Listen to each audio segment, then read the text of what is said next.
것을 거역했습니다.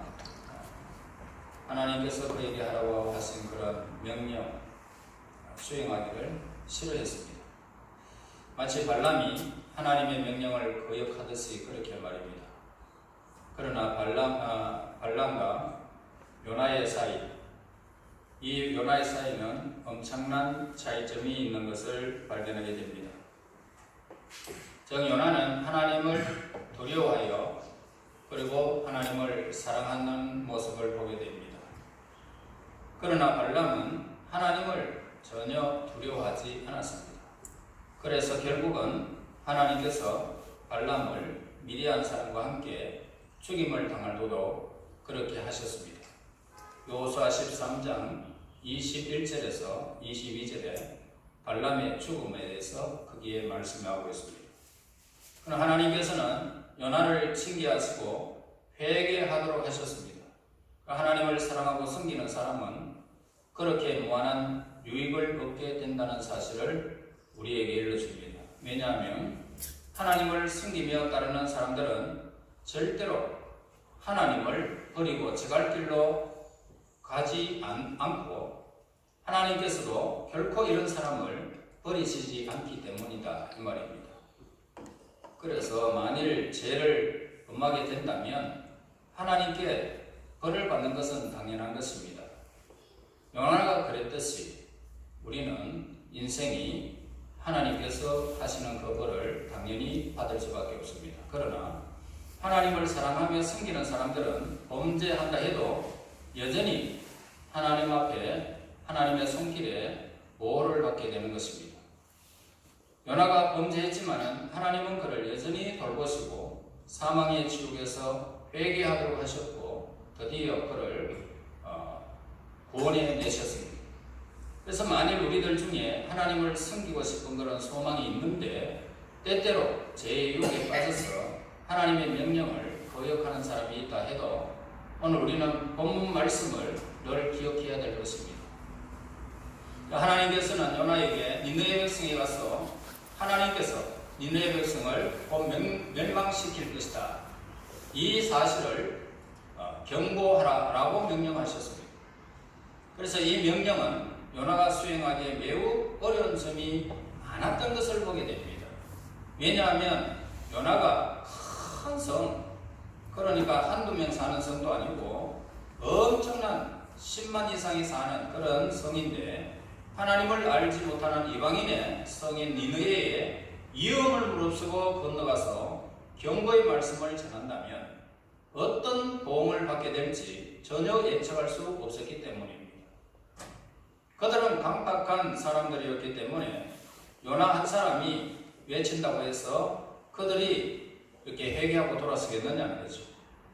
그러나 하나님은 이방의 땅 속에 있는 이 요나를 능히 보호하실 수 있는 하나님이심을 우리는 잘 알고 있습니다. 그러니까 아무리 10만이 아니라 20만, 1000만이 오늘 우리 하나님의 사람들을 위협한다 할지라도 하나님은 우리를 보호할 능력이 있는 하나님이십니다. 요나 역시 하나님은 자신을 한없이 사랑을 쏟아부으시는 아버지와 같은 분이심을 알고 있었습니다. 우리는 그릇된 일을 행하려는 마음의 유혹에 빠지게 될 때에 말씀, 이 성경 말씀을 늘 마음에 두고 두려워해야 할 것입니다. 그리고 우리가 죄를 범하려는 마음이 있게 될 때에 경건한 사람은 두려움의 대상이 되어지고 결코 기도할 수 없게 되는 사실을 우리는 알아야 됩니다. 그래서 우리가 한번 죄를 범하게 되면 하나님이 굉장히 두려워지고 그리고 우리는 기도도 잘 안 됩니다. 그래서 우리들이 이렇게 마음속에 죄를 품고 있으면 하나님의 면전으로부터 도망하려고 하는 그런 욕망도 동일하게 작용하고 있다는 것을 우리는 명심해야 할 것입니다. 우리들이 죄를 행하려고 하면 요나처럼 그렇게 행동하면 됩니다. 그러므로 이런 시점에서 우리는 어떤 조치를 취하면 될까? 하나님의 마음과 성품을 다해서 우리는 사랑해야 될 것이고 우리의 의무를 충실히 감당하면서 하나님의 은혜를 우리는 구해야 하는 것입니다. 요나도 이렇게 해야만 했습니다. 제비를 뽑을 때에 요나가 지목되어졌습니다. 수부들은 요나가 무슨 죄를 범했는지 질문을 하게 됩니다. 그때 요나는 그들 앞에 모든 숨겨진 사실을 털어놓을 수밖에 없었습니다. 자신이 하나님의 명령을 거역하고 하나님의 낯을 피하여 다시스로 가는 배를 탔기 때문에 배가 풍랑을 만나게 되었다고 요나는 말하게 됩니다. 하나님은 자신이 어느 곳으로 도망할지라도 항상 자신을 추적하고 계시고 또 그가 있는 것을 아시고 무슨 일을 하고 있는지 아신다는 사실을 만천하에 드러나게 된 것입니다. 그러나 무엇보다도 요나를 비참하게 만든 사실이 뭐냐면 이방인들인 이 수구들이 지닌 믿음이 택한 백성 이스라엘의 선지자인 요나가 지닌 믿음보다 훨씬 더 훌륭했다는 점을 보게 됩니다. 더군다나 요나는 그들을 생명의 위협을 당하도록 몰아넣는 장군이었던 것입니다. 그럼에도 불구하고 그들은 요나의 생명을 구할 방도를 백방 찾고 있었던 것입니다. 드디어 요나의 간청대로 수부들은 이제 요나를 들어서 바다 깊은 곳으로 흉룡하는 그 바다 속으로 던져버리고 말았습니다. 불경건한 사람은 어려운 일을 당해도 기도할 수 없습니다. 왜냐하면 범죄한 사람이 이 땅에 서 있을 곳이 없기 때문입니다. 그리고 죄를 마음에 품고는 결코 우리는 살 수 있는 길은 우리에게 인생에게는 없습니다. 요나는 고통 중에서 하나님께 부르짖게 되어졌고 하나님께서는 그 부르짖음을 듣고 물고기를 예비하여 요나를 사명의 땅으로 토해내도록 그렇게 물고기에게 명하신 것입니다. 그래서 물고기가 요나를 덥석 받아 물고 빠른 속도로 가서 니느웨로 토해낸 것입니다. 요나가 물고기 뱃속에서 사흘 만에 나온 그 순간 요나가 느낀 마음과 하나님께 대한 감사와 감격, 얼마나 큰 영광이었습니까? 얼마나 큰 감격이었겠습니까? 그래서 요나는 니느웨를 다시 떠나지 않았습니다. 니느웨에 도착하자마자 뒤로 등을 돌리면서 니느웨를 배신하지 아니하고 그리고 그곳을 떠나지 않았다는 것입니다. 다시는 빈둥거리면서 이렇게 다시스로 가려고 하지 않았던 것입니다. 그래서 의기소침하지도 아니하고 자신의 임무를 최선을 다해서 수행하는 것을 보게 됩니다. 요나는 온갖 시련을 겪고 난 후에야 비로소 자신의 사명을 찾았고 또 하나님의 명령을 순종하게 되는 것을 보게 됩니다. 하나님의 계획은 절대로 변경하는 법이 없습니다. 그러므로 우리가 아무리 명령을 거역하고 범죄할지라도 하나님의 계획은 그대로 수행될 것입니다. 우리의 겪는 어려움이 아무리 극심해도 하나님의 계획은 이루어야 만다는 사실을 우리는 잊어서는 안 될 것입니다. 그래서 하나님께서는 예수님을 우리의 주님으로 영접할 것을 명령하셨습니다. 예수님은 나의 주인이십니다. 그러면서 우리 마음속의 주인으로 우리는 영접할 것을 하나님은 명령하셨습니다. 자, 그런데 성경을 삶의 법칙으로 삼으라고 분명히 하나님은 우리에게 성경을 우리에게 삶의 법칙으로 주셨습니다. 또한 믿음으로 살며 기도에 힘쓰라고 명령하셨습니다. 하나님께서는 요나에게 2번이나 명령하셨는데 만일 이 2번째 명령도 요나가 거절했다면 어떻게 됐을까? 하나님은 3번째 또 명령하실 것입니다. 하나님은 오래 참으십니다. 요나는 하나님의 뜻을 받들어서 명령을 수행해야만 했기 때문입니다. 요나 네가 아니면 안 된다. 아무리 도망쳐봐야 오늘 저와 여러분들이 그 있을 곳에 다른 곳에 하게 되면 그곳에서 네가 할 일이 없고 이곳에서 해라라고 하는 그 명령은 언제든지 수행하라고 여러분들의 사명을 주신 것입니다. 그래서 요나가 하나님의 명령을 수행했을 때에 그는 비로소 하나님의 명령이 참으로 쉬웠다, 굉장히 쉽다, 너무너무 쉽다, 이걸 발견하게 된 것입니다. 그러니까 내가 하나님이 있으라 하는 곳에 내가 있게 되면 하나님이 명령하신 곳에 있고 그곳에서 내가 하고자 하는 일이 있으면 굉장히 쉽더라. 어려운 것이 결코 없다라는 사실을 그는 니느에 가서야 발견한 것입니다. 요나는 어리석었습니다. 한편으로는 요나는 굉장히 현명했습니다. 그는 하나님을 거역할 수 있다고 생각했던 점에서는 굉장히 어리석었죠. 하나님의 낯을 피하여 다시스로 가는 그 걸음은 굉장히 어리석었지만 하나님께서 그에게 보낸 징계를 깨달은 점을 볼 때는 그는 매우 현명했다는 것을 보게 됩니다. 그래서 하나님께서는 요나를 깨닫게 하기 위해서 고통과 재난을 그리고 위험을 주셨던 것입니다. 그래서 요나는 하나님께서 이러한 무수한 고통을 보내신 의미를 깨닫고 다시 원점으로 돌아가서 하나님의 음성에 귀를 기울이고 순종하는 마음으로 예전에는 그렇게 싫어하며 도망했던 하나님의 사명을 감당하게 되는 것입니다. 자, 우리에게 하나님께서 말씀하셨는데 그 하나님께서는 항상 하나님의 의를 행하고 계심을 알고 우리는 순종하기를 원하고 계시는 것입니다. 하나님의 의를 행하고 계심을 알고 순종해라. 하나님은 언제나 우리에게 그것을 요구하고 있다 이 말입니다. 그래서 하나님의 말씀에는 과장이 있을 수도 없고 가식도 있을 수 없습니다. 그러니까 하나님께서는 요나에게 주신 명령은 그 내용이 시종 일관했습니다. 요나가 명령을 수행하기를 겁낸다고 해서 하나님이 요나의 마음을 아시고 요나와 타협하면서 계획을 변경시키시는 분은 아니더라는 것입니다.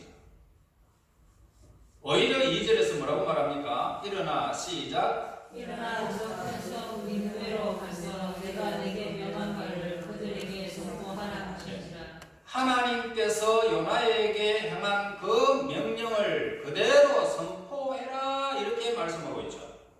이 말씀을 그렇게 명령을 하고 있죠. 하나님께서 요나에게. 자, 이 말씀 매우 중요한 의미를 가지고 있습니다. 즉 하나님의 말씀 외에는 다른 말을 절대로 전하지 말라. 절대로 오늘 다른 어떤 식으로도 전하지 말고 오직 내가 너에게 명령한 그 말씀만 전해라. 그러니까 하나님께서는 사람의 주인이시잖아요.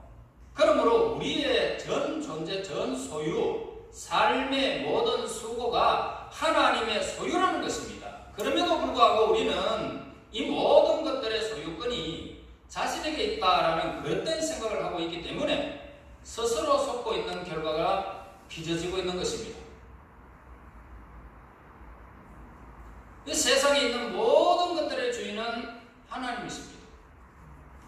그래서 우리의 모든 상황을 하나님 앞에 여쭐 필요 없어요. 하나님 다 알고 계시기 때문에. 하나님 내 상태가 이렇습니다. 내가 내 가정이 이렇고 내가 이렇게 이것 때문에라고 자꾸 변명할 필요가 없습니다. 하나님 다 알고 계시기 때문에. 그러나 그 모든 주인은 하나님이십니다. 그러므로 우리는 관리하는 청직이단 말입니다. 청직일 뿐이에요.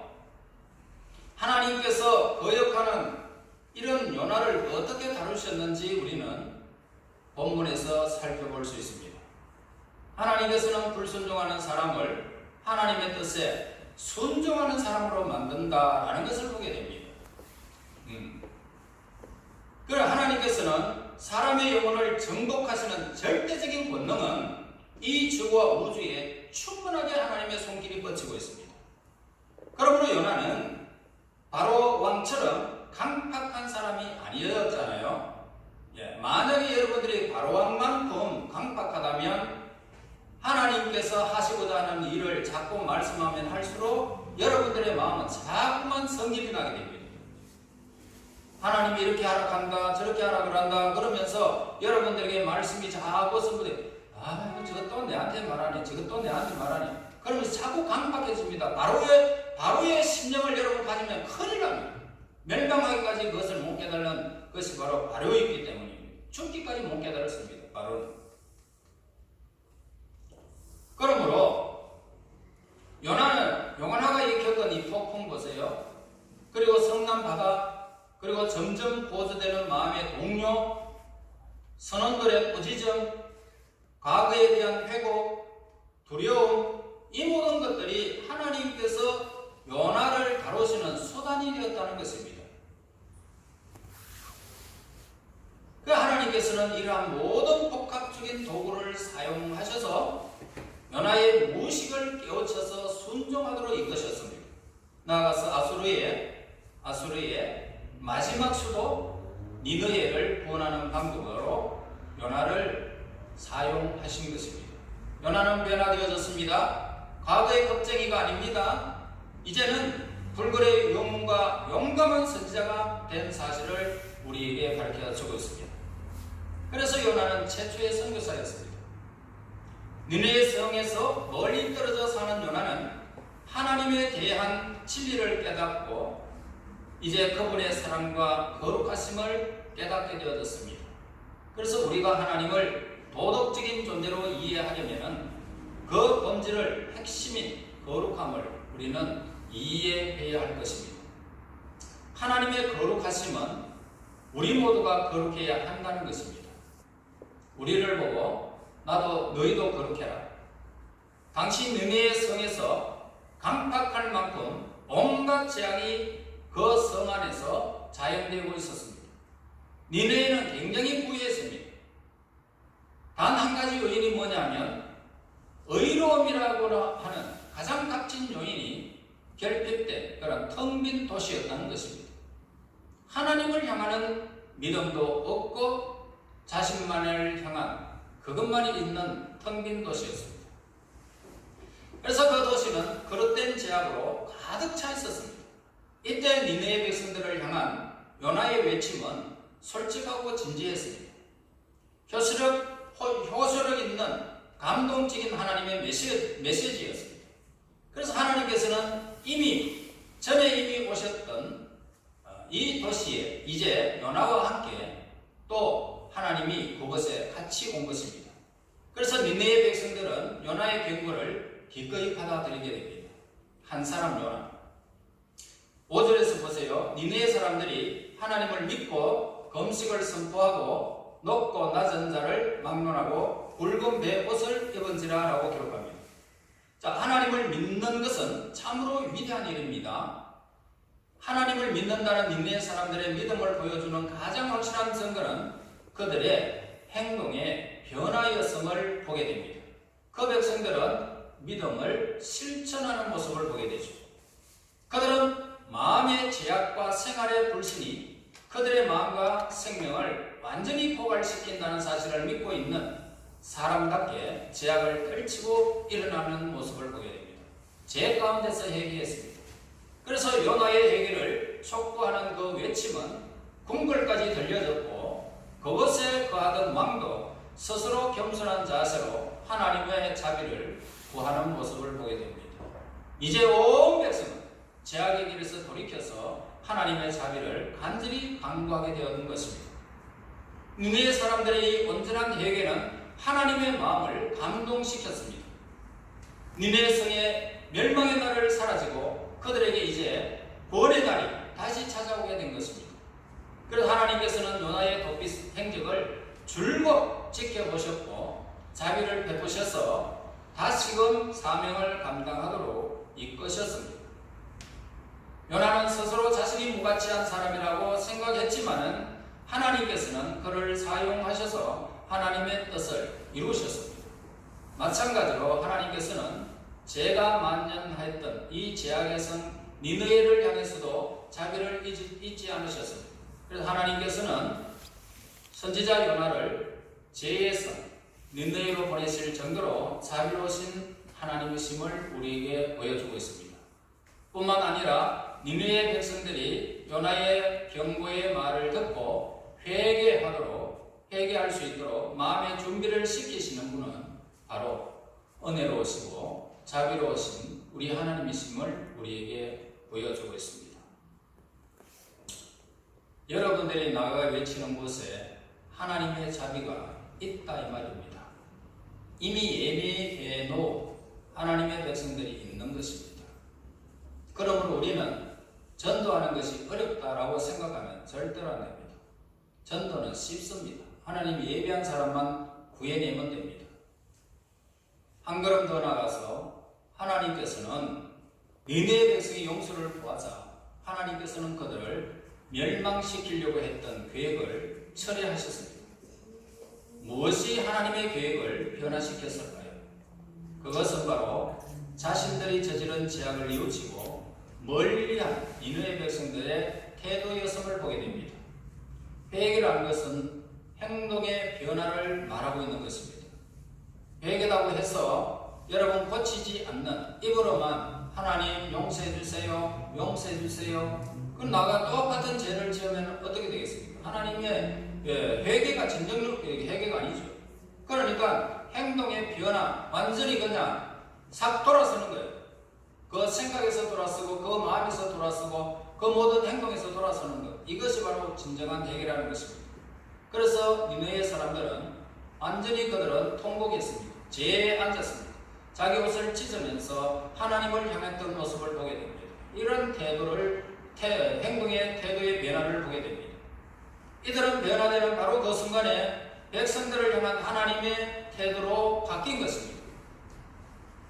또한 하나님께서 니느웨 백성들을 멸망시키려고 했던 생각을 하나님은 돌이켰었던 것입니다. 능력의 하나님께서는 우리에게 도시를 구원할 사명을 저와 여러분들에게 주셨습니다.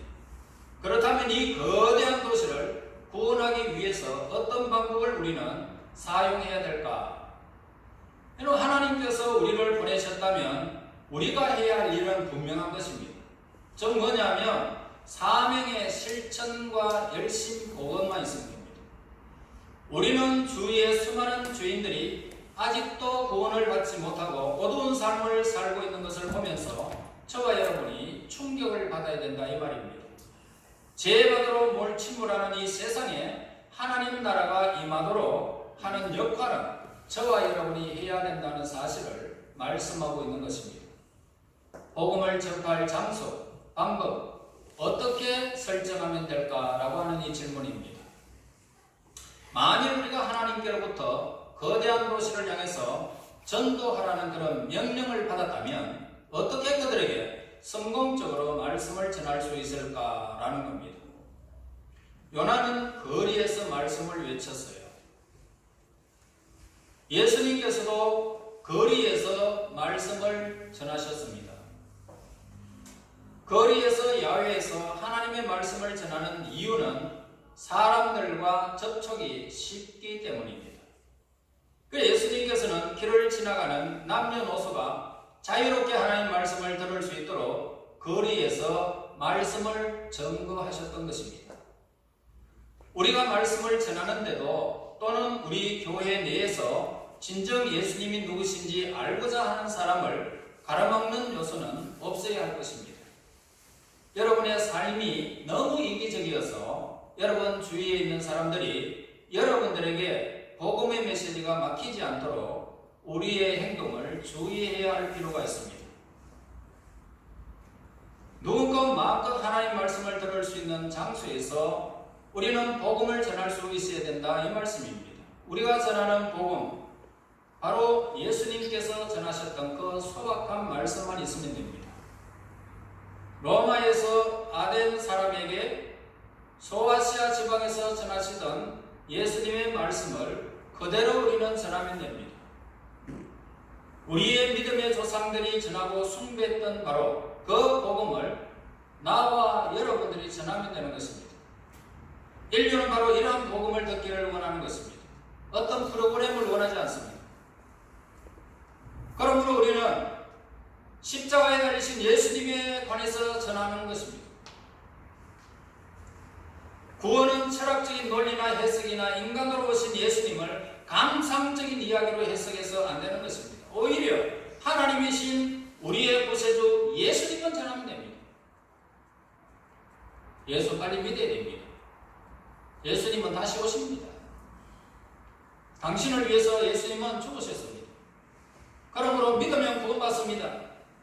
여러분 간단한 것입니다. 하나님의 아들이 죄악된 세상에서 십자가상에서 그 피로 우리의 죄값을 지불하셨습니다. 그 사랑을 전하는 거예요.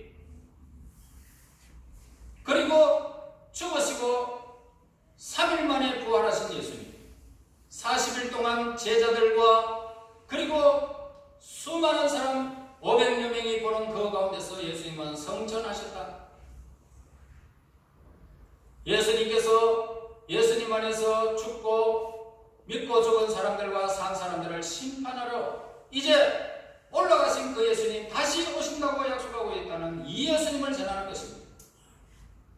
다른 건 전할 필요가 없어요. 우리 교회 오면 우리 목사님 설교 잘합니다. 그거 필요 없습니다. 맛있는 음식 우리 사모님 잘합니다. 그거 필요 없어요. 예수님은 전합니다. 예수님은 전합니다. 예수 믿으셔야 됩니다. 하루가 급합니다. 예수님은 다시 오십니다. 지금 올 때가 다 됐습니다. 그때 여러분 이 세상은 없어지는데 어디에 가서 어떻게 구원받으실 겁니까? 하루속히 구원받으셔야 됩니다. 여러분 죄를 확인시켜주는 이 복음이 우리에게 있어야 됩니다. 회개와 거듭남이 있는 이 복음, 성령의 증거가 있는 이 복음을 증거해야 할 것입니다. 여러분 너무 간단합니다. 하나님이 나를 보내셨다는 확신이 우리에게만 있으면 됩니다. 나는 전도하러 하나님이 나를 보내셨다. 이 확신만 있으면 두려울 것이 없습니다. 요나는 한 사람이었지만 그 어마어마한 사람들에게 그 대도시에 외쳤던 것입니다. 하나님이 이렇게 한답니다. 나는 하나님이 보내셔서 왔습니다. 그렇게 외친 것입니다. 이 성이 곧 멸망할 거라고 합니다. 회개하세요. 하나님 앞에 돌아서세요. 그러면서 복음을 전했던 것입니다. 그러므로 오늘 이러한 복음이 인류의 본성을 새롭게 창조할 것이고 인격의 변화를 일으킬 것입니다. 예수님을 믿는 자들만이 변화를 일으키는 것입니다. 그리고 예수님을 닮아 변하게 되어질 것이고 죽음에서 생명으로 하나님과 같이 영원한 생명을 길이길이 하나님의 말씀 복음을 듣는 자들은 길이길이 그 영광을 누리게 될 것입니다.